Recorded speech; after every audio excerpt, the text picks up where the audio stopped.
और दोस्तों हम लेकर आ चुके हैं आप लोगों के लिए 20 मिनट में शाम की 50 ताज़ा और बड़ी खबरें हैं। बताएंगे दोस्तों, आखिरकार प्रधानमंत्री नरेंद्र मोदी के ऊपर फट पड़े राहुल गांधी। कहा देश में फेयर चुनाव नहीं होने देना चाहती मोदी सरकार। आखिरकार क्यों दोस्तों अखिलेश यादव ने किया दावा। कहा बीजेपी का 400 का नारा 400 हराएगा। इस बार बीजेपी की सत्ता से विदाई तय है। क्यों जो है यहाँ पर दोस्तों एक बार फिर से ध्रुव राठी का वीडियो सोशल मीडिया पे हुआ वायरल। आखिरकार ध्रुव राठी की बात हुई सच। डिक्टेटरशिप की तरफ बढ़ रहा है देश। क्यों प्रधानमंत्री नरेंद्र मोदी के ऊपर फट पड़ी ममता बनर्जी ने दे दी चेतावनी। तमाम मुद्दों पर होगी बात, लेकिन उससे पहले अगर आपने अब तक हमारे चैनल को सब्सक्राइब नहीं किया है जल्दी से कर लीजिए। पास में एक घंटी आएगी, इसको भी दबाइए ताकि हर वीडियो की जो अपडेट है वो आप तक पहुंच पाए। दरअसल दोस्तों आपको बताते चले, प्रधानमंत्री नरेंद्र मोदी के ऊपर फट पड़े राहुल गांधी। राहुल गांधी बोले देश के लोकतंत्र को बीजेपी ख़त्म करना चाहती है। वो एक दिन ऐसा भी आएगा दोस्तों जब चुनाव ही नहीं कराएगी। आपको बताते चले, राहुल गांधी ने कहा कि इस देश में फेयर चुनाव तभी हो सकता है जब सब कुछ फेयर तरीके से हो, लेकिन यहाँ तो कांग्रेस के अकाउंट बंद कर दिए गए हैं। अरविंद केजरीवाल को जेल में डाल दिया गया है, हेमंत सोरेन को जेल में डाल दिया गया है। तो फेयर चुनाव की बात तो हम भूल ही जाएं, क्योंकि जाहिर सी बात है चुनाव मोदी सरकार के तरीके से हो रहा है। जो सरकार चाहती है वही हो रहा है। कांग्रेस के बहुत पुराने से पुराने 1998 1999 का भी एक केस खोला गया है। कांग्रेस पे ये भी आरोप लगाया गया इनकम टैक्स की तरफ से कि उसने पुरानी आईडी का यूज़ किया है। तो आप समझ सकते हैं कि बाबा आदम के ज़माने के केस निकाल कर उनके ऊपर छापे पड़वाए जा रहे हैं, उनसे टैक्स वसूलने के लिए उनको नोटिस जारी किए जा रहा है, क्योंकि कांग्रेस के 135 करोड़ कांग्रेस आरोप लगा रही है कि पहले ही हड़प चुकी है सरकार। राहुल गांधी ने कहा कि तमाम चीज़ें कर चुकी है मोदी सरकार, ख़ास करके पूरा का पूरा गेम या फिर यूँ कहते पूरा मैच ही फिक्स हो चुका है। लेकिन उसके बाद भी अगर जनता चाहेगी तो ये सरकार हटेगी। तो जनता को वोट देते समय ये ज़रूर सोचना है कि हमें देश का लोकतंत्र बचाना है और देश से एक तानाशाह को हटाना है। आपको बताते चले दोस्तों, फिलहाल भारतीय जनता पार्टी के ऊपर जमकर भड़कती हुई नजर आई ममता बनर्जी। कहा फ्रीडम ऑफ स्पीच। जी हाँ, लोगों को आज खुले में बोलने की आज़ादी नहीं है, लेकिन जिस तरीके से भारतीय जनता पार्टी ने महिलाओं का अपमान किया है, बार बार करती है, वो चीज़ें ममता बनर्जी ने याद दिलाई। उन्होंने कहा कि बीजेपी कहती है कि हम महिला का सम्मान करते हैं, लेकिन अभी हाल ही में दोस्तों ममता बनर्जी के बारे में दिलीप घोष ने कहा था कि ममता बनर्जी कहती हैं कि मेरा यहाँ की मैं बेटी हूँ, यहाँ की मैं बेटी हूँ, जगह जगह यही जाकर कहती हैं। तो वो पहले पता कर लें उनका बाप है कौन। इस तरीके की जो वाहियात लैंग्वेज है वो दिलीप घोष ने यूज़ की थी, जिसके बाद अब ममता बनर्जी भड़की हुई हैं। उन्होंने कहा कि नारी सम्मान के नाम पर बीजेपी सिर्फ नाटक करती है और बीजेपी पर कोई भी अब भरोसा नहीं करता, बीजेपी को कोई वोट नहीं देना चाहता है। सिंपल सी बात ये है दोस्तों, आज जो हमारे देश में हो रहा है उसको रोकने की बहुत ज़्यादा ज़रूरत है, और क्योंकि भारतीय जनता पार्टी की जो असलियत है वो भी जनता के सामने आ गई है। आपको बताते चले दोस्तों, फिलहाल भारतीय जनता पार्टी के ऊपर जो है यहाँ पर भड़ास निकाल दीजिए। हाँ दोस्तों, अरविंद केजरीवाल बोले जेल भेजकर मुझे तोड़ नहीं सकते, मैं जेल में रहूँ या बाहर रहूँ काम करता रहूँगा। दरअसल दोस्तों आपको बताते चले, अरविंद केजरीवाल ईडी की गिरफ्त में। अब तक तो यही खबर है कि भैया अरविंद केजरीवाल से लेकर मनीष सिसोदिया तक किसी के खिलाफ भी दोस्तों कोई प्रूफ नहीं है ईडी के पास। सिंपल सी बात है। लेकिन आपको बता दें, पिछले साल मोदी सरकार ने सिर्फ, आपने कभी गौर दिया कि ईडी का ही यूज़ क्यों किया जाता है? ज़रा सोचिए, क्योंकि दोस्तों ईडी जब गिरफ्तार करती है तो बेल मिलना बहुत मुश्किल होता है। आपको बता दूं, मोदी सरकार ने इस कानून में बदलाव किया है। मोदी सरकार ने अब इस कानून में ये बदलाव किया था कि जब तक आप अपने आप को इनोसेंट प्रूफ नहीं कर दोगे तब तक आपको जो है ईडी के शिकंजे से बेल नहीं मिल सकती।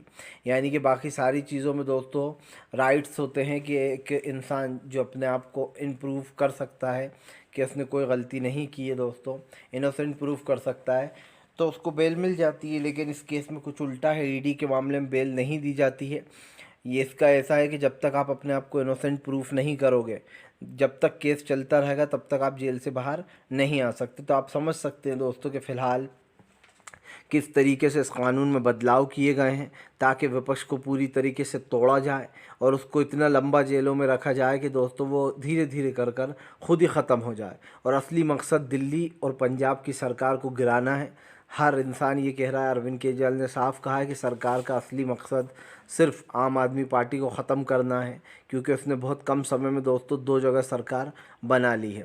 आपको बता दें चले दोस्तों, फिलहाल एक बार फिर से सोशल मीडिया पर छाए ध्रुव राठी ने मोदी सरकार की डिक्टेटरशिप पर सच साबित हुई ध्रुव की भविष्यवाणी। दरअसल आपको बता दें, ध्रुव राठी ने एक वीडियो बनाया था अभी कुछ दिन पहले, जो सोशल मीडिया पर तेज़ी से वायरल था। एक बार फिर से ध्रुव राठी ने मोदी सरकार की असलियत जनता के सामने लाई है। ध्रुव राठी ने कहा कि जो लोग कहते हैं कि देश डिक्टेटरशिप की तरफ नहीं बढ़ रहा है, वो ये देख लो, क्योंकि अगर डिक्टेटरशिप की तरफ बढ़ता तो मैं वीडियो नहीं बना पाता। ध्रुव राठी ने कहा कि कुछ लोग कह रहे हैं कि फिर ध्रुव राठी वीडियो कैसे बना रहा है अगर देश डिक्टेटरशिप की तरफ है तो। दरअसल दोस्तों आप समझिए, सिर्फ ड्राइविंग सीट पर ध्रुव राठी ने कहा बैठने से ये साबित नहीं हो जाता है कि वो गाड़ी चला रहा है। जाहिर सी बात है दोस्तों, बहुत सारी चीज़ें ऐसी हैं देश में जिसकी आज़ादी छीन चुकी है। कई पत्रकार ऐसे जिनका गला पकड़ लिया जाता है, जिनको सच बोलने से, छापने से मोदी सरकार रोककर उनको जेल में डलवा देती है। अभी 6 लोगों का केस हुआ है, उन लोगों को जेल में डलवा दिया है। जो भी सच लिखता है उसके ख़िलाफ़ मोदी सरकार एक्शन ले लेती है। इससे ज़्यादा दोस्तों लोकतंत्र क्या गिरेगा, ख़त्म क्या होगा, आप खुद समझ सकते हैं। आपको बता दें चले दोस्तों, फिलहाल भारतीय जनता पार्टी के ऊपर जमकर भड़कते हुए नज़र आए दोस्तों जो है यहाँ पर अखिलेश यादव। अखिलेश बोले बीजेपी का नारा उस पर ही भारी पड़ेगा, 400 पार नहीं, अब की बार 400 हार। दरअसल आपको बता दें चले, अखिलेश यादव बीजेपी के ऊपर हमलावर हो गए। अखिलेश यादव ने बीजेपी के ऊपर भड़ास निकालते हुए कहा कि अब की बार बीजेपी 400 पार नहीं बल्कि 400 हार होने वाली है। अखिलेश ने कहा कि सिर्फ बड़ी बड़ी बातें करने से या ये कह देने से कि हम 400 सीट जीत रहे हैं, ये 400 सीट नहीं जीत जाएंगे।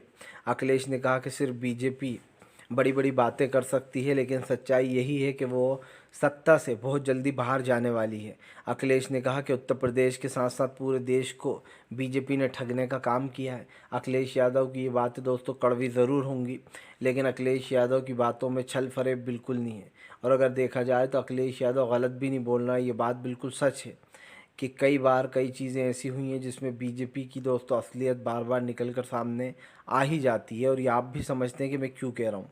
प्रधानमंत्री नरेंद्र मोदी हों या बीजेपी के दोस्तों दूसरे नेता, वो भी आए दिन इस तरीके की लोकतंत्र को लेकर जो बातें करते हैं, वो भी सबने सुना ही है कि हम देश का संविधान बदलना चाहते हैं, इसलिए हमें 400 सीट चाहिए। अखिलेश ने कहा कि इनका सिर्फ एक ही मकसद है, ये देश के संविधान को बदलना चाहते हैं। आपको बता दें, अभी हाल ही में बीजेपी के एक नेता ने, कर्नाटक के एक नेता ने बयान दिया था कि हमें 400 सीट इसलिए चाहिए ताकि हम देश का संविधान बदल सकें। तो आप समझ सकते हैं कि अब देश के संविधान को बदलने की भी बातें होती हैं। देश का संविधान दोस्तों बाबा साहब अम्बेडकर ने लिखा था, और अब दोबारा तो इस दुनिया में बाबा साहब अम्बेडकर आएंगे नहीं। तो आप समझिए, सरकार की सिर्फ एक ही मंशा है, दलित, पिछड़े, अल्पसंख्यकों का हक छीन लो, अपने हिसाब से जो है कुछ भी लिखो। तो ये लोग तो देश का संविधान भी बदलने पर तुले हुए हैं। आपको बता दें चले दोस्तों, एक बार फिर से मच गया बवाल। जी हाँ, दरअसल आपको बता दें, लोकसभा चुनाव से पहले दोस्तों ईवीएम हटाओ देश बचाओ का नारा हुआ और तेज़। दरअसल आपको बता दें चले, ईवीएम हटाने की मांग ज़ोरों से चल रही है। विपक्ष लगातार इस बात पर अड़ा हुआ है कि इस बार बैलेट पेपर से ही चुनाव कराया जाए और ईवीएम को हटा दिया जाए। आपको बता दें चलें, ईवीएम एक देश का सबसे बड़ा मुद्दा बन चुका है। खास कर विपक्ष तो बार बार ये आरोप लगा ही रहा है कि ईवीएम से मोदी सरकार बड़े घोटाले करती है। आपको बताते चलें, ईवीएम को लेकर, हालांकि ये पहली बार नहीं है जब ईवीएम को लेकर बवाल मचा है, इससे पहले भी ईवीएम को लेकर बवाल मच चुका है। और ये चीज़ बार बार कही जाती है कि भैया जो ईवीएम है उसको बार बार हटाने की मांग चल रही है। लेकिन आपको बताते चलें कि ईवीएम पर संदेह है, शक है, तभी तो उसको हटाने की मांग चल रही है। जाहिर सी बात है, अभी आपने देखा होगा कई बार ईवीएम को लेकर दोस्तों बातें की जाती हैं, और ये बात झूठी भी नहीं है। आपने भी देखा है कि फ़िलहाल ईवीएम जो है वो एक बहुत बड़ा मुद्दा बन चुका है देश का। इसे हटाने के लिए या फिर इसके ऊपर जो भी कार्रवाई करने की मांग चलती रहती है, लेकिन अब तक ईवीएम पर चुनाव आयोग ने कोई एक्शन नहीं लिया। आपको बता दें चले दोस्तों, फिलहाल ममता बनर्जी और बीजेपी आमने सामने। तृणमूल कांग्रेस के कार्टून पर मचा था बवाल। अब ममता बनर्जी बोली बंगाल में बीजेपी के लिए कोई जगह नहीं। दरअसल आपको बता दें चले दोस्तों, बंगाल में बीजेपी वर्सेस तृणमूल हो गया फिर से एक बार। और तृणमूल कांग्रेस ने ऐलान कर दिया है कि बीजेपी को यहाँ के लोग भगाएंगे, सीधा दौड़ा देंगे। आपको बता दें चले, पश्चिम बंगाल की पिछली बार बीजेपी ने दावा किया था कि वो 200 ज़्यादा सीटें जीतेगी, लेकिन ममता बनर्जी के सामने ढह गई थी और 77 सीट पर ही सिमट गई थी, बहुत बुरी हार हुई थी। इसी के साथ साथ अब ममता बनर्जी ने बीजेपी पर तंज कसते हुए कहा कि पिछली बार की हार लगता है याद नहीं है, जो अब की बार 400 का नारा दे रहा है। ममता बनर्जी ने साफ कहा है कि ये नारा सिर्फ एक जुमला है और मोदी के जुमलों पर भरोसा मत करना। ममता बनर्जी ने कहा कि पश्चिम बंगाल के लोग इनको वहीं से भगाएंगे जहां से घुसने की कोशिश बंगाल में कर रहे हैं। यही नहीं, ममता बनर्जी ने कहा कि CAA लाकर ये लोग देश को बांटना चाहते हैं और देश के लोगों को ही बाहर देशी बनाना चाहते हैं, विदेशी। लेकिन हम CAA और NRC दोनों ही लागू नहीं होने देंगे, चाहे ये सरकार कुछ भी कर ले। आपको बता दें, ममता बनर्जी ने खुली चेतावनी दी है कि वो CAA और NRC को किसी भी हाल में लागू नहीं होने देंगी। यही नहीं, ममता बनर्जी ने कहा कि फ़िलहाल ये लोग जब आपके पास फॉर्म भरवाने आए तो कोई मत भरना। इससे बचने का सिर्फ एक ही तरीक़ा है कि ये लोग फॉर्म लेकर आएँ, फॉर्म को हाथ में ही मत लो, कुछ भी करें, फॉर्म मत भरो। आपको बताते चले, अब सीधी बात है कि इस देश की जनता ने फॉर्म भरने से इनकार कर दो। ममता बनर्जी ने सीधा ऐलान कर दिया है कि पश्चिम बंगाल में अगर ऐसा होता है तो। लेकिन आपको बताते चलें, इससे पहले भी ममता बनर्जी और बीजेपी आमने सामने आए हैं और सीधी सी बात दोस्तों, जब दो बर्तन टकराते हैं तो हंगामे तो होते हैं। आपको बताते चले दोस्तों, फिलहाल कांग्रेस ने लगाया बीजेपी के ऊपर गंभीर आरोप। कांग्रेस बोली, प्रधानमंत्री नरेंद्र मोदी के कहने पर अब IT भी जो है वो एक्टिव हो चुकी है। दोस्तों, पहले तो ED का यूज़ किया जा रहा था विपक्ष के नेताओं को तोड़कर अपनी पार्टियों में लाने का। या तो उनको ख़रीद लिया जाता है या फिर दोस्तों उनको ED के बल पर डरा के अपनी पार्टी ज्वाइन करा दी जाती है और फिर अगले ही पल उन सब के केस भी बंद हो जाते हैं। अभी हाल ही में कुछ ऐसी घटनाएं हुई हैं जो बताती हैं कि ED की कार्रवाई महज एक दोस्तों ढोंग होता है। और ये मैं क्यों कह रहा हूँ आप समझिए। इससे पहले प्रफुल्ल पटेल, जो कि दोस्तों NCP को तोड़कर बीजेपी में शामिल हुए हैं, उन्होंने जो है यहाँ पर अभी हाल ही में एक चीज़ की थी, आपको याद होगा। और प्रफुल्ल पटेल ने जो है यहाँ पर दोस्तों बीजेपी ज्वाइन कर ली। अब उसके 8 महीने बाद उनका जो केस है CBI ने बंद कर दिया। ऐसा ही दोस्तों केस जो है यहाँ पर अजीत पवार के ऊपर भी है। जाहिर सी बात है वो भी बंद हो जाएगा। अजीत पवार के साथ साथ कई और नेता हैं जिनके ऊपर इस तरीके गंभीर आरोप लगे हुए हैं। तो आप समझ सकते हैं कि ED CBI सिर्फ एक बीजेपी का हथियार बन चुका है, वेपन बन चुका है, जिसका वो जब चाहे यूज़ कर रही है। और ऐसा नहीं है कि सिर्फ दोस्तों ये कांग्रेस के नेताओं पर ही हो रहा, तमाम जितने भी विपक्ष पार्टी के नेता हैं सब पर ED CBI का यूज़ किया जाता है ताकि उनको डराया और धमकाया जा सके। आप देख लीजिए, क्या बीजेपी में सारे के सारे संत भरे पड़े? ये बात बार बार कांग्रेस उठाती है, ये बार बार पूरी की पूरी विपक्ष उठाता है कि बीजेपी अपने आप को संत बताती है, बाकी सबको चोर बताती है। जबकि अगर अभी सरकार बदल जाए दोस्तों और सरकार विपक्ष किया जाए तो उस वक्त बीजेपी के जितने भी नेता हैं जो कि काले कारनामे कर रहे हैं दोस्तों, जिन्होंने धन कुबेर बने बैठे होंगे, आप लिख के ले लीजिए, धन इतना भर लिया होगा कि जब वो निकलेगा, जब उसकी डिटेल बाहर आएगी ना, तो ये सरकार खुद ही पल्ला झाड़ लेगी कि हमारा इनसे कुछ लेना देना नहीं है, या फिर यूँ कह देगी कि ये सब कुछ तो विपक्ष की चाल है। तो आप समझ सकते हैं कि जैसे ही सत्ता पलटेगी, मोदी सरकार के कई कारनामे हैं जो देश के सामने आना भी बाकी हैं, क्योंकि जो कहते थे ना खाऊंगा ना खाने दूंगा, वही सबसे बड़ा सरगना बनकर बैठ गए हैं भ्रष्टाचार के। आपको बता दें चले दोस्तों, फिलहाल भारतीय जनता पार्टी ने खास कर दोस्तों चुनाव आयोग भारतीय जनता पार्टी को दे रहा है स्पेशल ट्रीटमेंट। दरअसल आपको बता दें चले, चुनाव आयोग पर आरोप लग रहा है कि चुनाव आयोग तमाम चीज़ों के बाद चुपचाप बैठा हुआ है, जबकि दोस्तों चुनाव आयोग का काम होता है फेयर इलेक्शन कराना। लेकिन कहीं से भी आपको ये देखकर लग रहा है कि फेयर इलेक्शन हो पाएगा? आप देख लीजिए, कांग्रेस के 135 करोड़ के खाते बंद कर दिए जाते हैं। कांग्रेस को जो है यहाँ पर भारी भड़कम नोटिस भेज दिया जाता है टैक्स भरने का। यही नहीं दोस्तों, उससे भी बात नहीं बनती तो अरविंद केजरीवाल को जेल के पीछे भेज दिया जाता है, उससे पहले हेमंत सोरेन को। सीधी सी बात यह है दोस्तों कि ये सारी चीज़ें बाद में होना चाहिए थी। हालांकि जो कांग्रेस को इनकम टैक्स से नोटिस भेजे गए हैं, वो उस पर सुप्रीम कोर्ट ने कल रोक लगाई है कि ये सब कुछ इलेक्शन के बाद करना, आप अभी इलेक्शन तक आप ये नहीं कर सकते। लेकिन दोस्तों बात सिर्फ इतनी सी नहीं है, बात ये है कि ये तो एक मैटर है, बहुत सारे ऐसे मैटर हैं दोस्तों जिसको चुनाव ख़राब करने के लिए प्रधानमंत्री नरेंद्र मोदी कर रहे हैं। उनकी सिर्फ एक ही मंशा है कि किसी भी तरीके से कांग्रेस को मैं ख़त्म कर दूं, क्योंकि सिर्फ कांग्रेस ही एक ऐसी पार्टी है देश में दोस्तों जो विपक्ष की सबसे बड़ी पार्टी है और जो बीजेपी को हराने का दम भी रखती है। ये तो सभी जानते हैं कि बीजेपी तो अभी सत्ता में बनी है, लेकिन कांग्रेस कई सालों से सत्ता पर राज कर रही थी। और अभी मनमोहन सिंह साहब 10 साल पहले तक मनमोहन सिंह साहब के हाथ में सत्ता थी। 2014 में मोदी इस देश के प्रधानमंत्री बन गए। उन्होंने बड़ी बड़ी बातें करी, मैं न खाऊंगा न खाने दूंगा, देश को बदल दूंगा, महंगाई गरीबी बेरोज़गारी हटा दूंगा, और भी तमाम तरीके की बातें थी जो शायद आपने भी सुनी होंगी। लेकिन क्या ये बातें सच में दोस्तों पॉसिबल थी? मतलब ये जो बातें की गई हैं, क्या ये सच में इसका कोई लेना देना है? क्योंकि मुझे तो कुछ दिखाई दिया नहीं। सरकार की जो नीतियां हैं या फिर जो सरकार बड़े बड़े दावे करती है दोस्तों, उसकी असलियत जनता के सामने आ चुकी है। जनता जान चुकी है कि मोदी सरकार सिर्फ झूठा नाटक करती है। चाहे वो देश में दोस्तों गरीबी हो, बेरोज़गारी हो, महंगाई हो, ये तमाम मुद्दों से सरकार ने पल्ला झाड़ लिया है। और आप लिख के ले लीजिए, आने वाला समय कैसा भी आने वाला है जब सरकार ने दोस्तों देश का जो हाल होगा गरीबी को लेकर, महंगाई को लेकर, उससे ये बीजेपी पल्ला झाड़ लेगी और कहीं ना कहीं दूर हो जाएगी। तो मैं इस चीज़ को बार बार इसलिए दोहराता हूँ दोस्तों, क्योंकि सरकार की जो नाकामियाँ हैं वो आपके सामने हैं। आपको चूज़ करना है कि इस देश में कौन सी सत्ता रहेगी। एक वो दोस्तों जो देश के लिए काम करना चाहती है, या दूसरी वो दोस्तों जो देश को पूरी तरीके से महंगाई, गरीबी और बेरोज़गारी में डुबा बैठी है। तो आप समझ लीजिए कि सरकार की नीतियाँ क्या हैं, सरकार जो है यहाँ पर क्या चाह रही है। मैंने पहले भी कहा है, फिर कहूँगा कि भारतीय जनता पार्टी देश के लोकतंत्र को ख़त्म करने की कोशिश कर रही है दोस्तों। वो चाहती है कि देश का लोकतंत्र ख़त्म हो जाए। तो कम से कम दोस्तों इस चीज़ को हमें समझना होगा।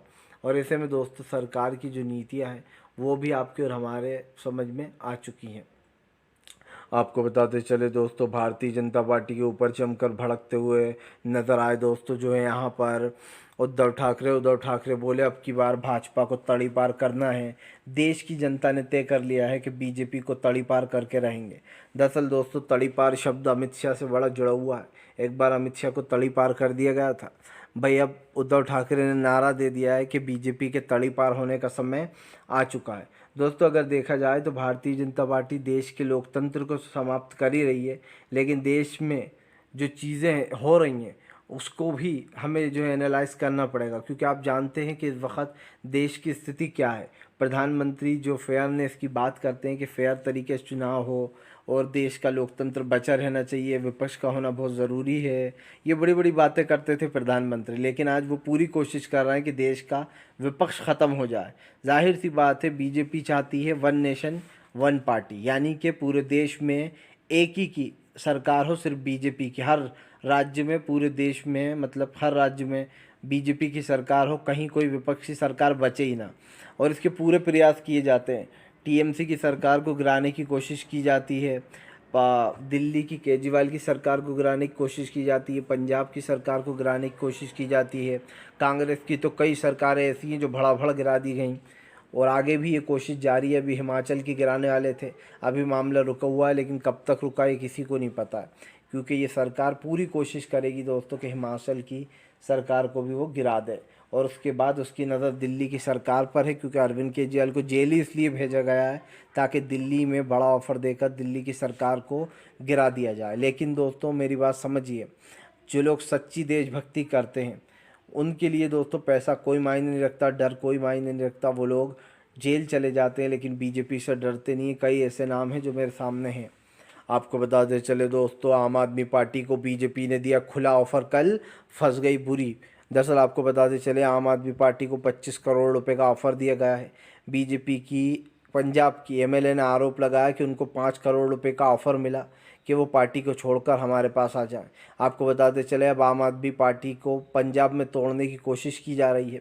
दिल्ली और पंजाब को मिलाकर बीजेपी ऑफर देती फिर रही है। आपको बताते चलें बीजेपी के नेता के खिलाफ एफआईआर भी दर्ज कराई गई है, जिनको खरीदने की कोशिश की गई है 5 करोड़ रुपए में। तो आप समझ सकते हैं दोस्तों कि फ़िलहाल ये काम कौन करवा सकता है खरीद फरोश का। सिर्फ देश में एक ही पार्टी है जिसके पास पूरे देश का धनबल है, पूरी ताकत है, पुलिस है, फोर्स है, और वो पूरा इस्तेमाल भी कर रही है। ऐसा नहीं है कि नहीं कर रही है। तो हमें ये तो साफ ही दिखाई दे रहा है कि भैया ये सरकार की नीतियाँ क्या है। वो चाहती है कि देश का लोकतंत्र ख़त्म हो जाए, देश से महंगाई, गरीबी और बेरोज़गारी जैसे मुद्दों को दोस्तों हटाकर बीजेपी देश के लोकतंत्र पर राज करने की कोशिश कर रही है। और आप समझ